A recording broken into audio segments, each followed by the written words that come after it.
gone. It's hard. It's hard. I hope that the failures end today. Welcome back to The Factor Uncensored. Nearly 2 years after a gunman walked into an elementary school and opened fire on 19 students and 2 teachers, the community there is also reacting to a new report released by the Department of Justice just today. In the 600-page report and investigation, federal officials say the failures caused the crisis to last far longer than it should have. According to the DOJ, officers who responded showed no urgency. They were inside of the building 3 minutes after the gunman walked on campus. It took them 77 minutes to actually do something.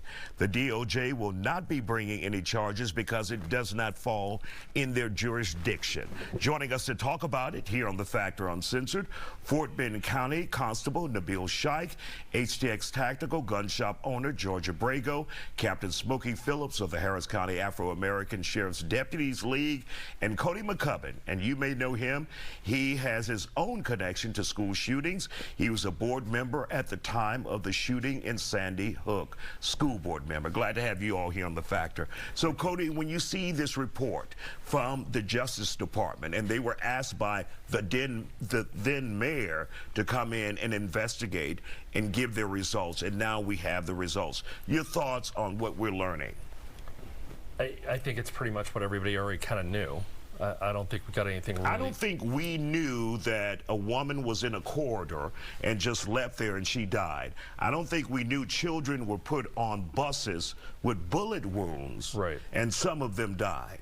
Right. I think we're getting more detail than we ever knew. Right, right. But I think the inability of the police officers to actually go in and rush the building, I think we already knew that. There was massive failures along. Because, look, you can go back to even Columbine. Ever since that shooting, everybody knows that the first thing you need to do is go in and you have to take out the risk immediately. So if you see what happened in Tennessee, they did the right thing and they kept on moving and moving and moving, go, go, go, until they found the final threat and then took it out. And I think we're, you know, although the report is important to understand the failures of what happened, you know, I'm just shocked that Uvalde police just didn't take what kind of everybody knew was needed to be done from the get-go. But you know, what do you got to do? Constable Nabil Shaikh, your thoughts on this? I mean, hearing this report and how law enforcement, or at least these law enforcement officers, dropped the ball, and we're not just talking about in Uvalde, we're talking about state police were there. Every law enforcement agency possible was there. Your thoughts on this? You know, it's still almost 2 years later. It's still very tragic, you know, to relive some of the stuff after going back with the Department of Justice and releasing, you know, some of the things that happened. I think it's a complete failure on leadership from the ISD chief, who was supposed to be the incident commander.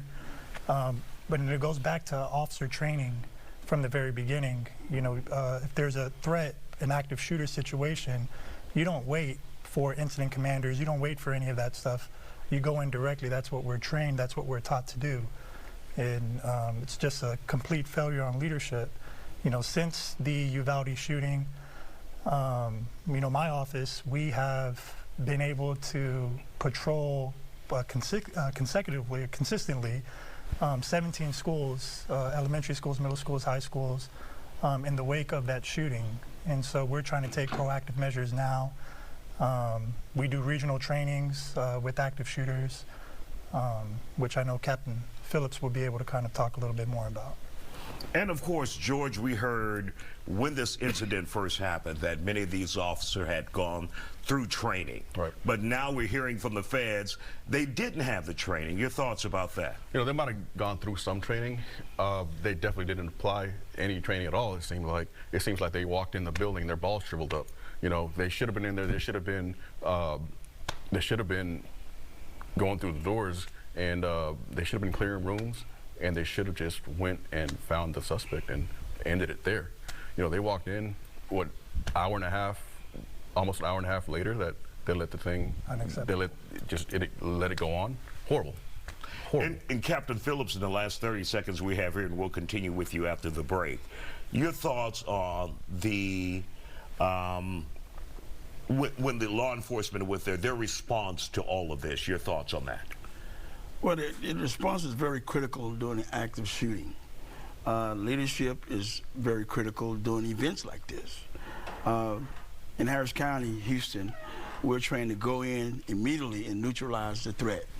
You don't have time to set up an incident commander. You don't have time to set up a post or something like that when there's 17 kids being shot in one classroom. My guess is someone should have went in there and stopped it. Absolutely. We'll be back with more Factor Uncensored in just a moment. Make sure you stay with us here. We'll be back. And welcome back to the Factor Uncensored. A scathing report from the Department of Justice says a deadly school shooting at Robb Elementary was the result of failure after failure. Now, the report says the shooting could have been stopped much sooner. Here's the facts. Officers waited to confront the gunman, waiting 77 minutes, while the 19 kids and 2 teachers were being shot to death.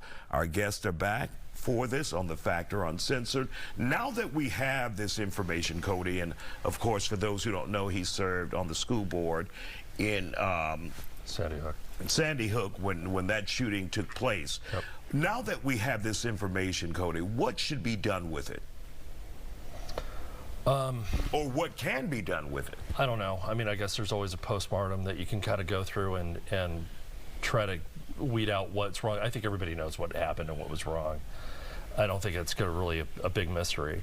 You know, but one of the things as I was thinking about is driving over here, you know, there's a lot of people trying to think about retribution or so what should we do to the police officers or something like that.